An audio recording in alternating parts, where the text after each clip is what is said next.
The three editors of the book are here, so let me introduce each of them briefly. Vivian Cree is Professor of Social Work Studies at Edinburgh University. Gary Clapton is a Senior Lecturer in Social Work at Edinburgh University. And Mark Smith is a Senior Lecturer and current Head of Social Work at the University. And the plan is for me to offer a brief introductory response to the book, followed by questions from me to each of the editors, followed by questions from the floor, and then a book signing. And if you've got a credit card, you can get a mortgage out and buy the book. Now, the normal description, derivation of the word panic is attributed to the Greek god Pan, whose noises in the mountains and valleys of Greece caused fear in his hearers.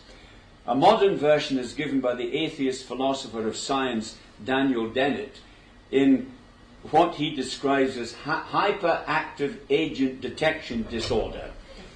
It's a very useful phrase for theologians as well, because it covers the whole world of superstition. Let me repeat it. Hyperactive agency detection disorder.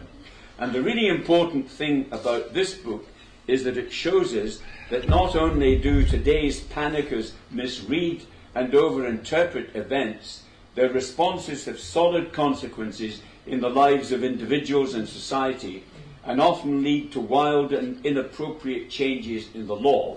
So it's a very important book, this. In Mapping the Field, they tell us that in one of these panics, there are usually 4 types of agency at work. Mass media.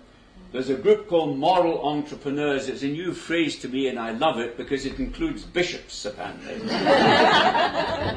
These are opinion formers and people who editorialize and who regularly pronounce on issues, usually from an uninformed position.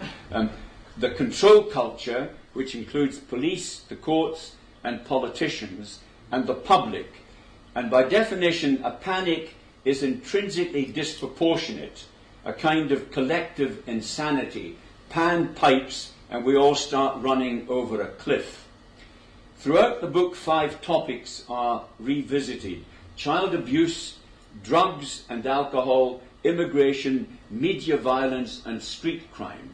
And I only have to rehearse the topics, and you can just envisage what the Daily Mail is saying about them all this very day. I mean, I have never touched the paper myself, but I do go to a newsagent that actually has it at the very front edge, and I just walk past it. I always think of the Mail and papers like that as society's id. We need an id, but you don't have to read it.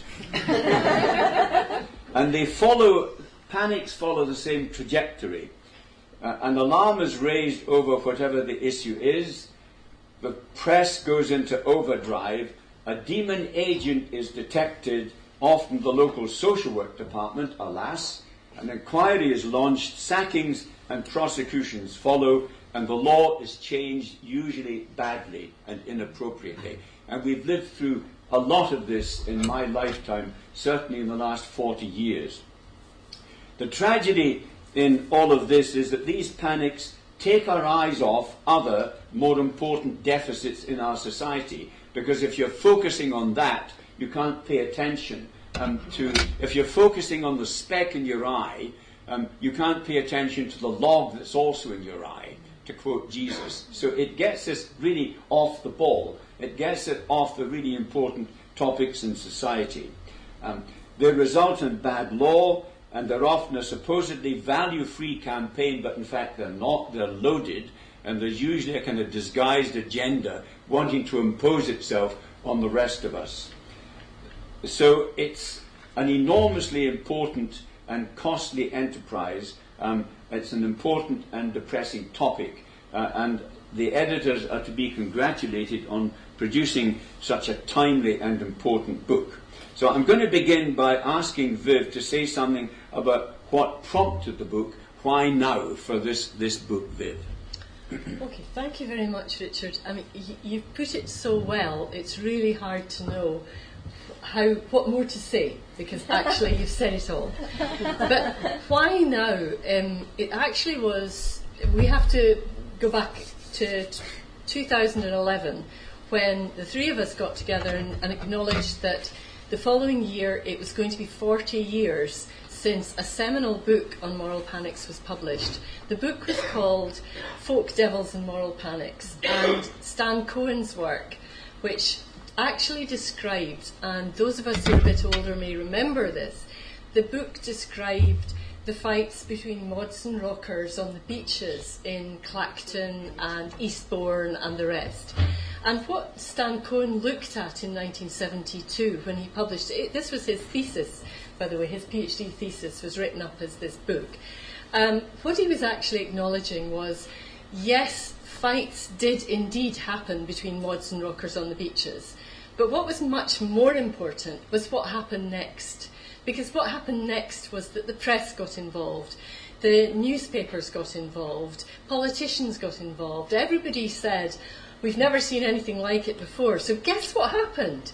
The next time there was an Easter bank holiday, more young people got to the beaches and had more paggers with one another.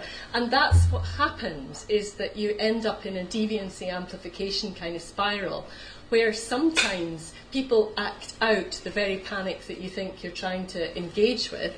But the other thing that happened was that there was some, again, punitive legislation is often an end result of it. So basically we thought, 40 years on, isn't this interesting? Let's see, does this idea of moral panic still have any usefulness for us in the year we're living in now? Because it seemed like sociology had kind of forgotten about moral panic and we weren't really talking about it anymore. And so we got together a group of people who were interested in our topic, and the group of people turned out to be 4 countries of the UK, 8 academic disciplines, right through from divinity to social work and history and everything in between, all the sociologies and social anthropologies, all interested in our topic. But it wasn't just academics who were interested in our topic, so were practitioners, social workers were interested in our topic, and members of the public. So one of the journeys for me in all of this is a journey into Twitter, my goodness.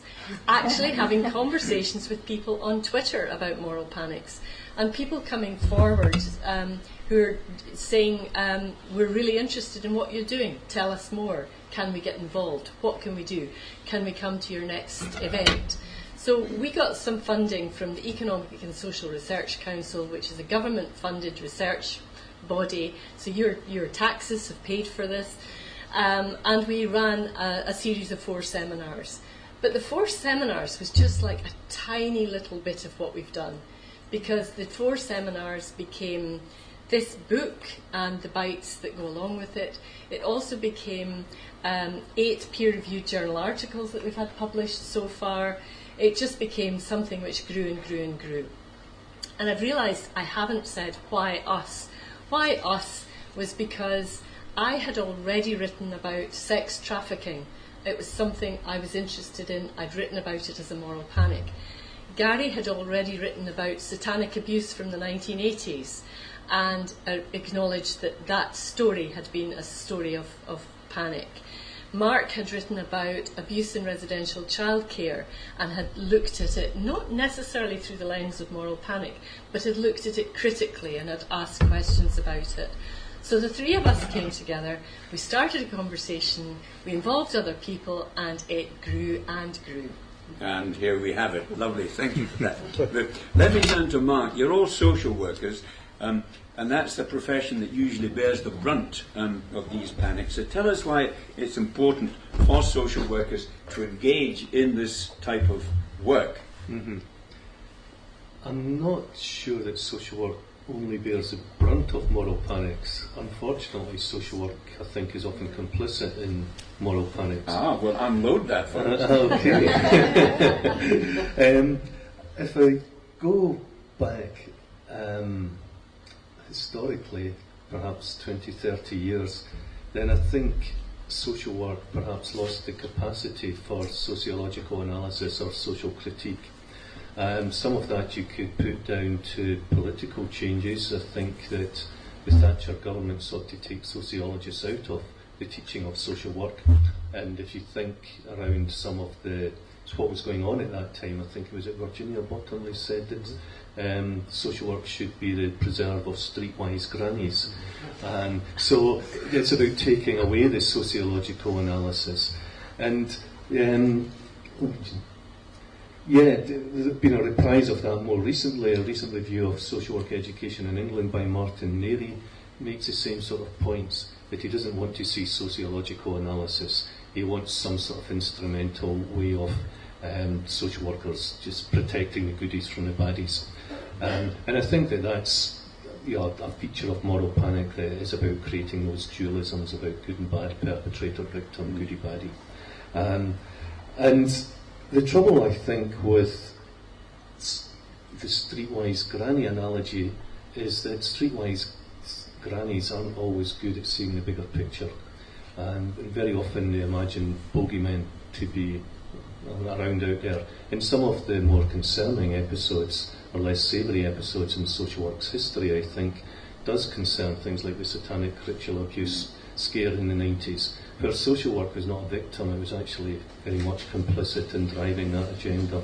And you've seen a whole number of other sort of episodes since Cleveland, Broxtowe, in my own case, some of the North Wales stuff in regard to residential childcare, which I would argue has been comprehensively sort of critiqued in a book by Richard Webster, The Secret of Praneston. So social work isn't just a victim in this, it can be very much part of the problem in creating panics and sustaining panics. So, the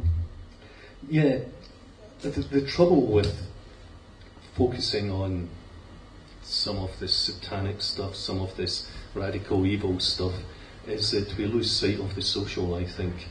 And I think that's where we've got to.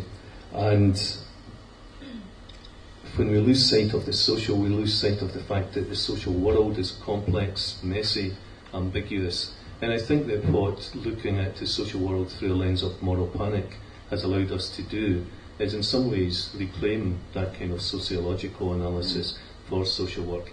And in that sense, I think moral panic is a useful heuristic to put the social back into social work. So it's actually, you're going to help your social workers reflect on their practice and not simply teach them how to change nappies, as it were.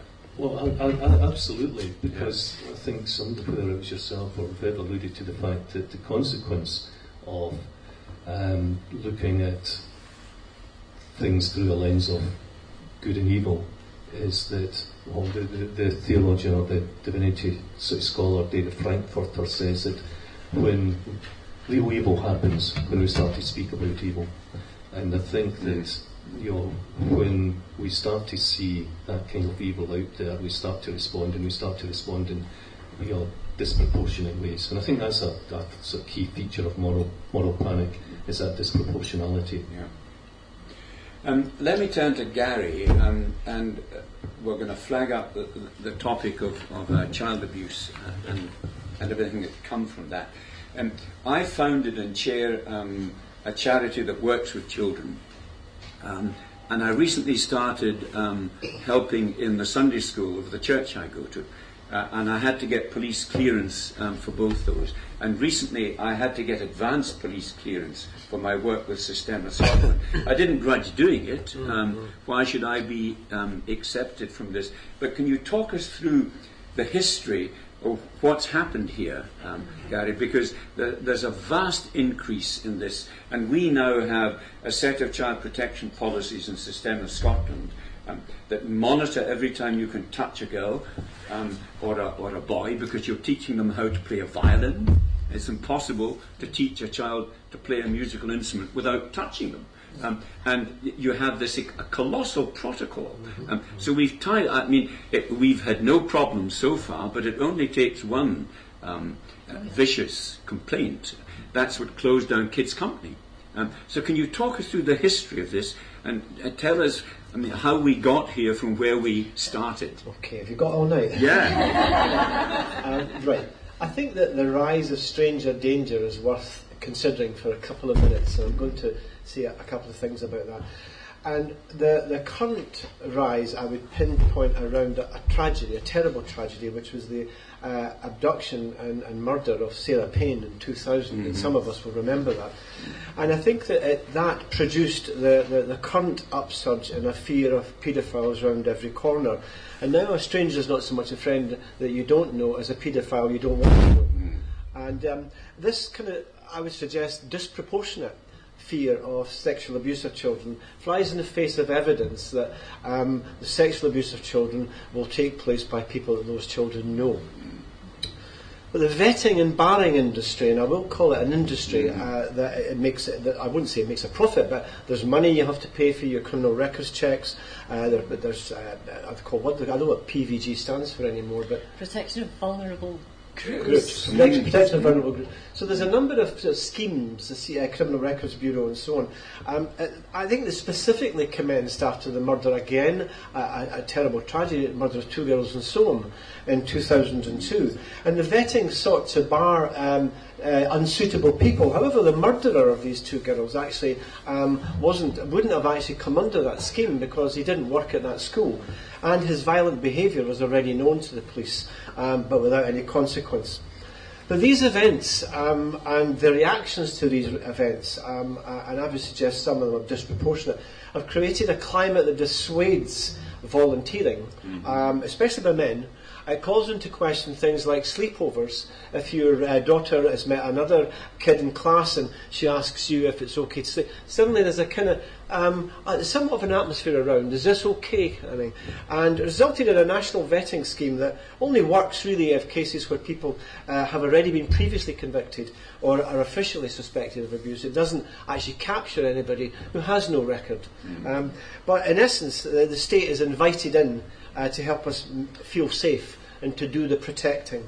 But the opposite is the case. Children suffer when they don't get to walk to school because it makes them unfit. They suffer from deserted playgrounds. They suffer from not being allowed out. And I think that those things, are do the opposite of protecting children. It also means that things like touches and cuddles and comfort can't be provided by strangers, only by those who've been vetted.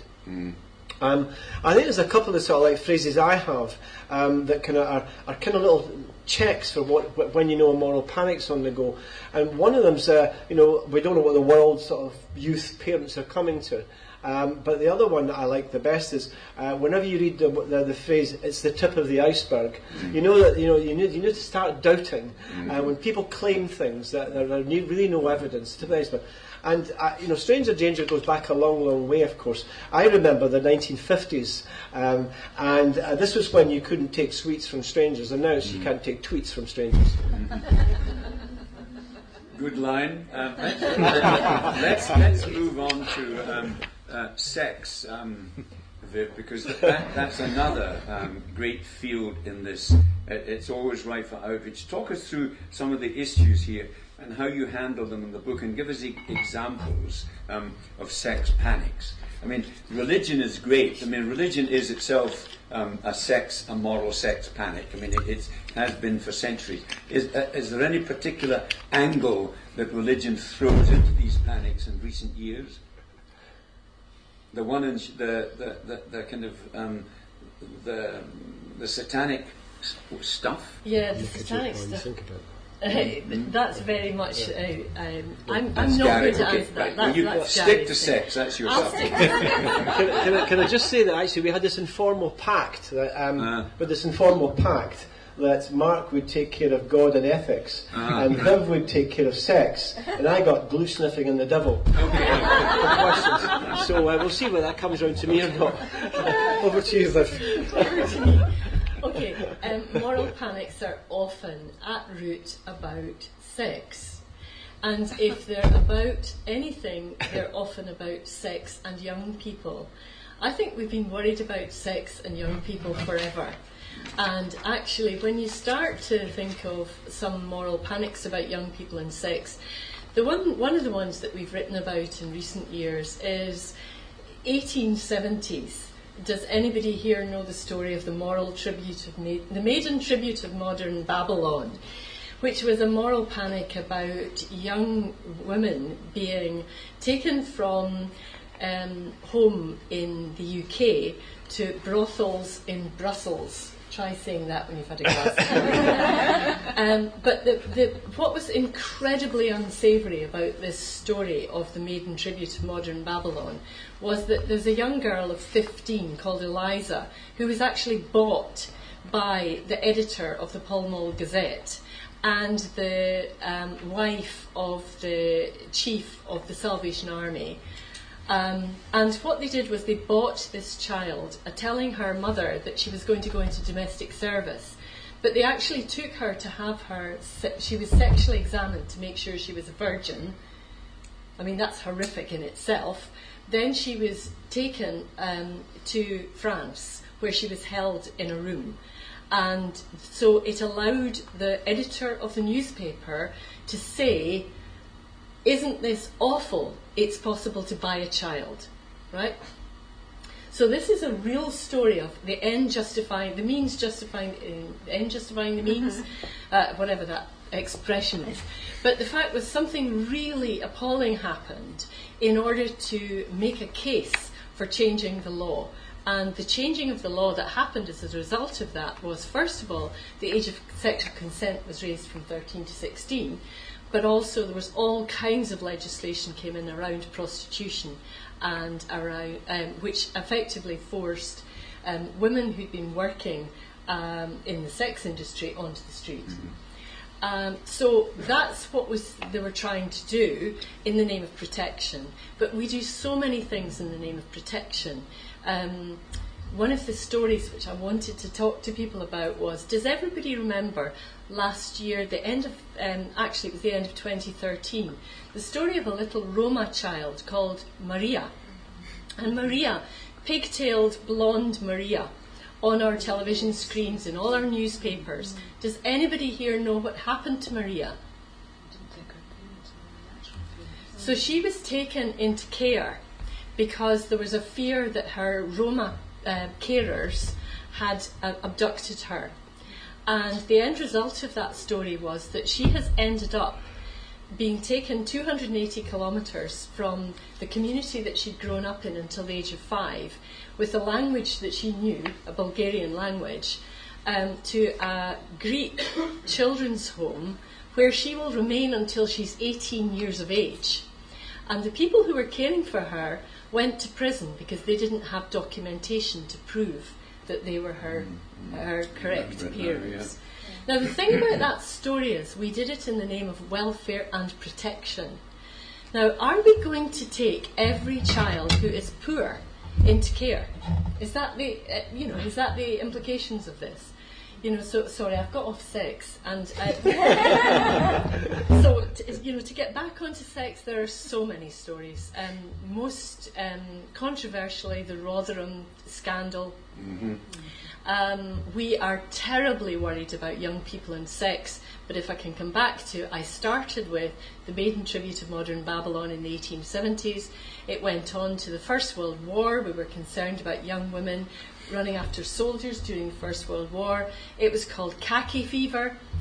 Then in the 1920s there was concern about young women hanging about outside the ice cream parlours that were opening up all over Scotland. Dens of Vice ice cream parlours. Dens of Vice. Then we get to the Second World War and we've got concerns about American GIs, some of whom are black. My goodness, let's throw a bit of race into it as well, and racism, which of course was exactly what this Roma story was all about. It was all about racism and the fear we have of Gypsy and Roma people going way back, and them being a folk devil group going way back. So, I mean, these things are old. So right now we've got them, but they're old messages which are coming through. And of course, we come to the 60s, we come to the 70s, we come to concern about groupies, about young women running after pop stars, about let's blame the 1970s for everything that's going wrong right now, and here we are today. Are there any societies that don't get into this? I mean, are there any societies where sex is so kind of generously and openly understood that this can't happen, or is it now pretty universal because of the new digital culture and all of that? Well, I would think it probably is. One of the chapters in the book actually is about internet pornography in children. And one of the interesting things about this chapter is it reminds us that most of the images of children that are online, that are used for pornographic purposes, are the images that we all put up on Facebook or whatever. So actually, yes, there are some terribly scary, horrible things happening in this world, but there's also, most of the time, something which is actually much more routine, normal, whatever. So. Mark,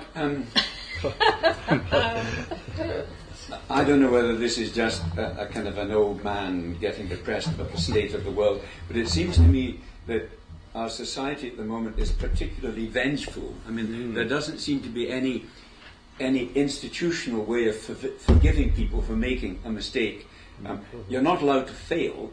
Therefore, you're not allowed to learn in our culture because there's no learning without failure. Hannah Arendt, in one of her great social philosophers, said that we don't know what we're doing when we're acting, our actions are irreversible, and the remedy for irreversibility is forgiveness. You can do that between individuals, you can even do it between families, but is it impossible? We've revisited moral panics in your book. Is there any way of revisiting what we might think of as institutional forgiveness, the need for it? I mean, being a politician today, no wonder they're all dreary, because, I mean, the colourful ones dare not go in for it. Yeah, no, absolutely. Yeah. But pick up on the Hannah Arendt question first, that I think Arendt would argue that there should and could be some sort of institutional forgiveness, because she conceives of forgiveness not just in terms of the kind of forgiveness that is possible within family situations, but can be, can happen through a sort of mutual respect and an understanding of the other. And I think Martin Nussbaum would sort of make a similar point. I suppose I'd come to the question from a more personal point of view, because, like yourself, I'm appalled at the kind of punitive nature of present-day society. I mean, I'm Catholic and hang on in there because of some wee dictums that sort of keep me attached. And probably the most powerful of those is let the one amongst you without sin cast the first stone. And it just seems to me there are some big boulders being cast around. And the Cast the first tweet. Cast the first. Well, yes. I suppose I look a wee bit to Burns and his idea of the unco-good, and there are a lot of unco-good individuals and groupings who are sort of driven and sustained by a view of their own righteousness. And however, the problem, of course, as Burns identifies, is that the unco-good are sort of they harbour the same sort of desires and thoughts that the rest of us have, but they try and project them onto other people. And I think there's a lot of sort of psychological projection going on, and a lot of that is actually institutionalised and reified within our criminal justice system. I think one of the things that really worries me is that every time there's a court case or whatever, you get a policeman standing up on the television and saying that victims need a perpetrator to be convicted so that they can get closure or justice, or justice, and that justice or that view of justice allows them some sort of notion of closure. But actually, we're not talking about justice; we're talking about vengeance. And I think that that's where Hannah Arendt's work actually becomes very powerful, because she argues that as a society we can't actually, that people can't get any closure without forgiveness. That they actually need to attain some sort of ability to forgive before they can move on. And actually this notion of closure through vengeance actually sticks them in a role In the of loop. victim. Yeah. Yeah. They become serial victims, and that has consequences for them as individuals, but also for society. And Hannah Arendt does talk about the need for societies, I think, to heal themselves through a appreciation of the fallibility of one another, both victim and perpetrator. They're horrible terms, actually, because they suggest that there's a difference between the two, and very often that difference is far more ambiguous than we might imagine. So I mean, and we also need a secular discourse of forgiveness, don't we? Yeah. Because, I mean, as religion fades, Yeah. and the formation that it did on people, as that discourse is lost, and we still need the fact of forgiveness. I mean, how do you start talking about that in secular terms, in secular discourse? I don't know. I mean, drawing on your own leaving Alexandria, I think that irrespective of whether individually you've moved away from a sub-religious discourse, you need some of its elements, because society needs those elements to survive. And forgiveness, I think, is at the heart of that. I don't know how you get that within a secular discourse. You don't get it within a legal ontology or a psychological ontology. You need to draw on a philosophical or theological one, I think. But actually, can I? Oh, sure. I was just going to say, I think there are clues in various places, and I thought I wanted to finish with two things. One was David Garland's. David Garland is a sociologist who originally was at Edinburgh, and he works in the States now, and he's written about moral panic. And he talks about knowing disbelief. I think knowing disbelief works quite well for me. I can buy that.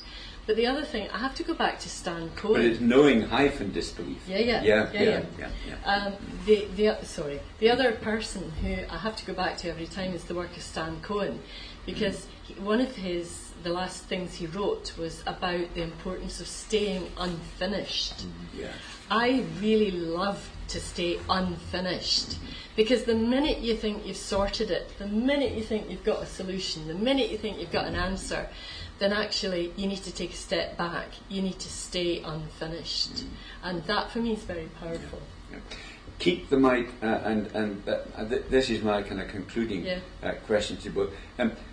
Tell us what you want us to do in response to this book. I mean, what you would like to happen in response to this book. Well, I thought, in acknowledgement that human beings are fallible, we make mistakes, we're prone to get up to mischief, the best thing we can do is to actually ask that people stop and think a bit.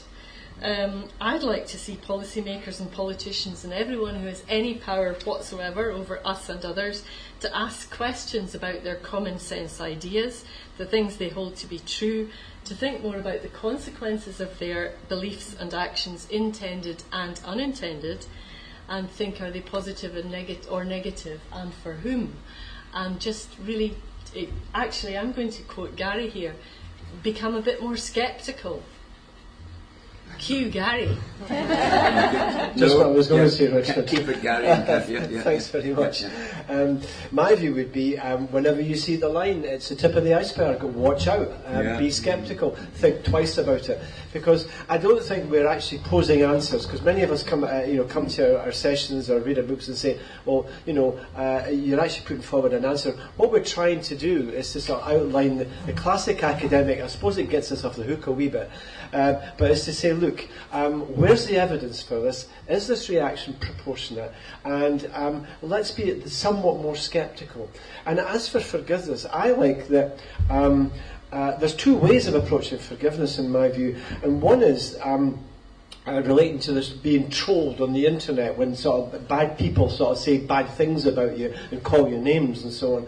One reaction is to sort of, go to the papers, talk about it a lot, and call for policies and laws to try and somehow police this bad behaviour. The other reaction that I really liked was Mary Beard's one, an eminent historian who actually tracked down her troll and confronted him and forgave him. And became friends. Absolutely. I thought that's the way to do it, right? Rather than calling for policy and what have you, and laws. Good.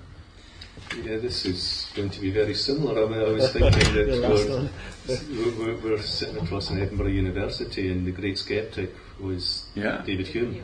And I think that something about Enlightenment values wouldn't go amiss here. That we need to actually ask questions and go where the evidence takes us to a large extent, and ask of policymakers just what are we talking. Not just policymakers, but also the moral entrepreneurs that drive many of these agendas. Just give us some figures. What are we talking about? And I don't want to go down that route of wanting to measure everything or scientism or whatever else. But there are some areas where it's handy to know just what we're talking about here. Yeah. Well, that's been a very, very rich half hour. We've probably got about 20 minutes for Q&A, and we have a wandering mic. You probably can't see us down here because they put me in a penitent stool, which is probably, but you can hear me, I hope. So, there's a question there, and any others at the back? Can you keep your hands up? Thank you. Yeah. It's really an observation rather than a question. When you were talking about, Richard, about not being a secular term for forgiveness, I wondered about reconciliation, whether that has some kind of equivalence. And I remember a really interesting piece written by Christine Bell, a constitutional lawyer, after the referendum, calling for, it was titled Against Reconciliation, which I thought was a very grave title, and she made a very interesting argument that unless I deliberately set out to do you harm, which I'm not doing by voting yes or no, then there is no need for reconciliation. Actually, what is needed is to keep a debate going and keep it in the open. And as you said, I think there's something about the unfinished nature of things. That's very interesting. Did you hear that? It was a response to the topic of forgiveness and the suggestion that reconciliation might be a more effective word and a more effective practice. I think in some ways I would agree with that, but I think that forgiveness is deeper than reconciliation. Reconciliation can bring people who disagree together. Radical forgiveness can forgive the unforgivable.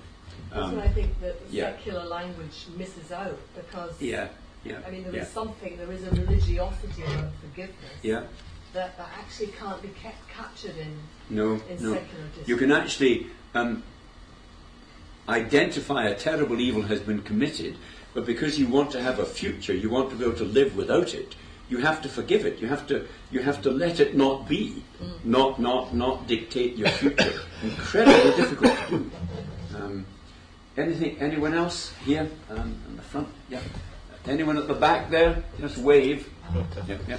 I was just going to add to that, because I think there's something around, once we start to know ourselves a bit better and we start to understand a bit better what's going on with others, then there's more of a sense of compassion perhaps, which I wonder if that's an easier word nowadays rather than forgiveness. And ultimately, I think it's really about knowing more about where people are coming from and what's driven them to doing what they're doing and being the way they are.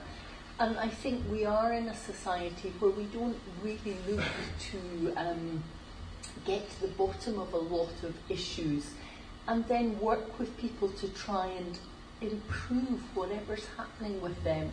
And it goes back to that sense of preferring to punish, I think, rather than really put the time and attention into supporting and being compassionate with others. And wasn't that supposed to be, in some ways, the original remit of social work?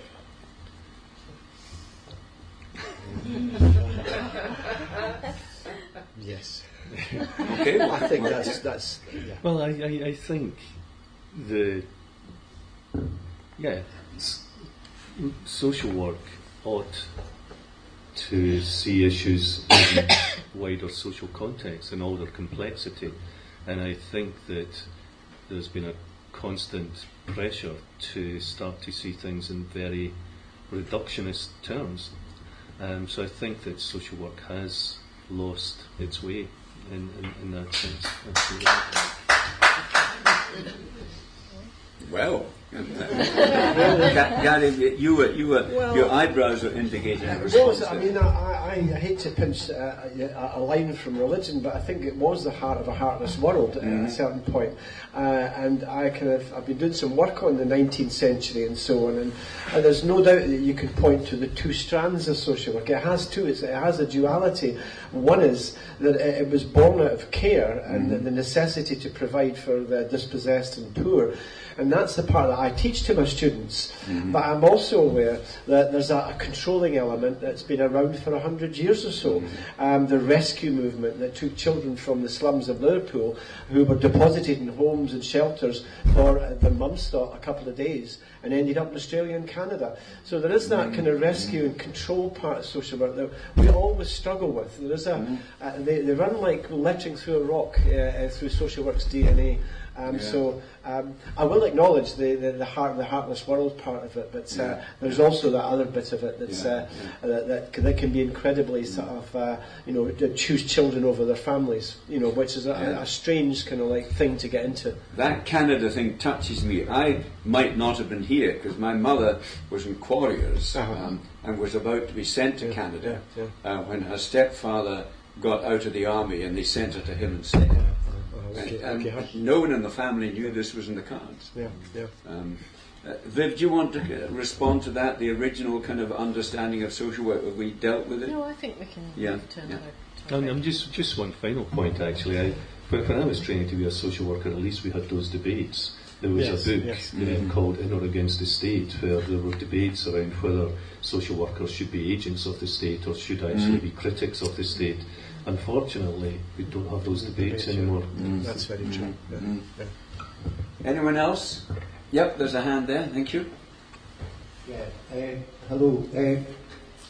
With regard to social work, well done for saying it's gone to the dogs. It's not the social workers' fault. It's the fault of how they're employed now. I have been involved with social workers for quite a number of years now, and in the past 10 years, the maximum wage that I had actually to retrieve a social worker of any nationality or whatever was actually 11 months, which is an awfully long time. So I kept mine for saying, it's gone wrong somewhere. I don't know why. And the other thing I wanted to say was I was very interested in the forgiveness thing, having read Father Richard's, all his books. And it's all very well saying, let's forgive someone, but I think you missed out a certain time in maybe the 60s up to the early 70s, when it was okay for a child to be abused by a parent or a relative, and nothing was ever said about it until 40 years later, when I'm afraid for me it was just a wee bit too late. Any response to that?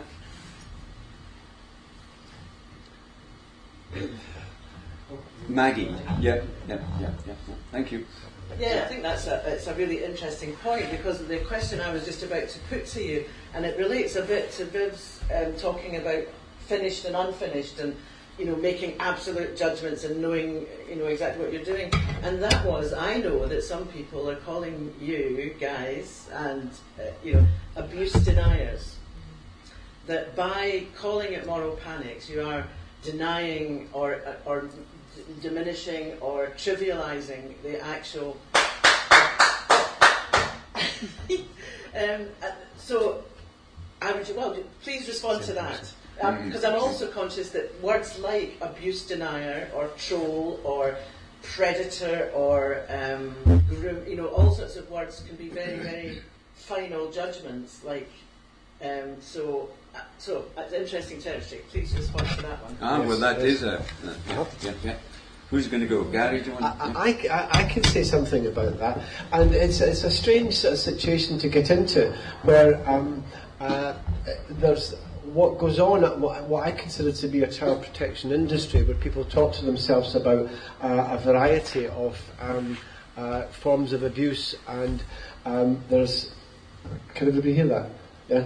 A variety of forms of abuse. And when one comes along, so to speak, from the outside, and says, asks a question, for instance, to sort of really drop a bombshell into the meeting tonight, asks a question about the numbers of people who have suffered female genital mutilation in Scotland, and asks a question like that, FGM, and it can seem like the very fact of you asking that question is somehow suggesting that all the activity around it has been for no reason at all. And asking for sort of the amount of evidence, for instance, is tantamount to denial, as was said from the front. And really, I think that this may very well be one of those disproportionate reactions when we consider that every child's school bag has had a note about FGM and looking out for dangers of and signs of it. So to sort of step into that debate, which is quite a febrile debate, is actually to be quite dangerous. To go into the lion's den, and I don't deny that actually we're often described as, if you're saying, hold on a minute, can we discuss it?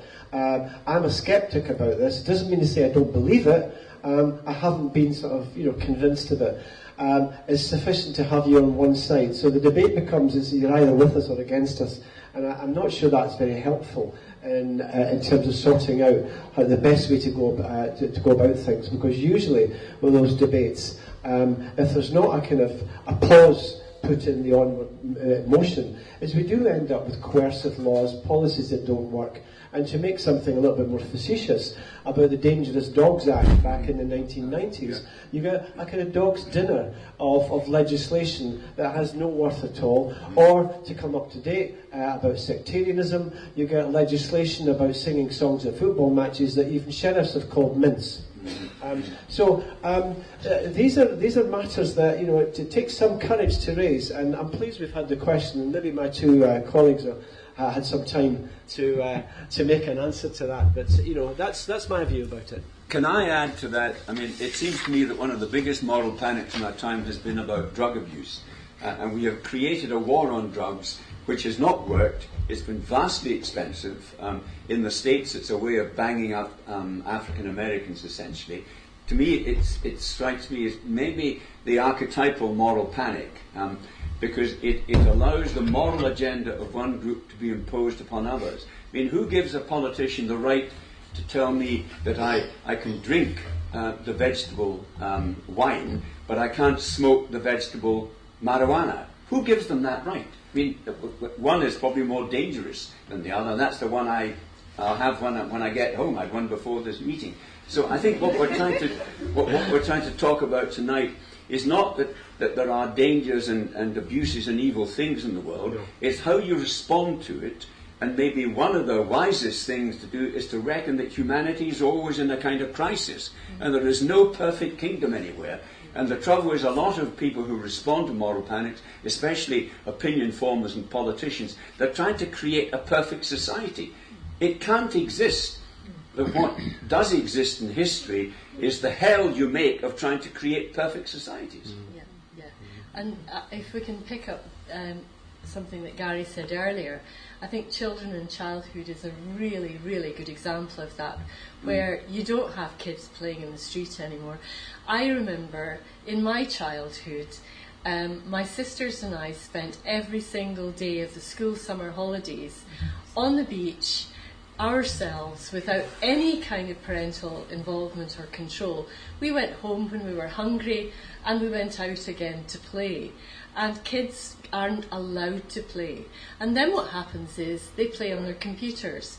We worry about the inappropriate friendships and contacts they're making on their computers, as opposed to the inappropriate friendships and contacts they're making in the playground. But the fact is, we're not in any more control of the kids online than our parents were in control of us when we were at the beach. There's an elaborate kind of need to control as parents and as members of society.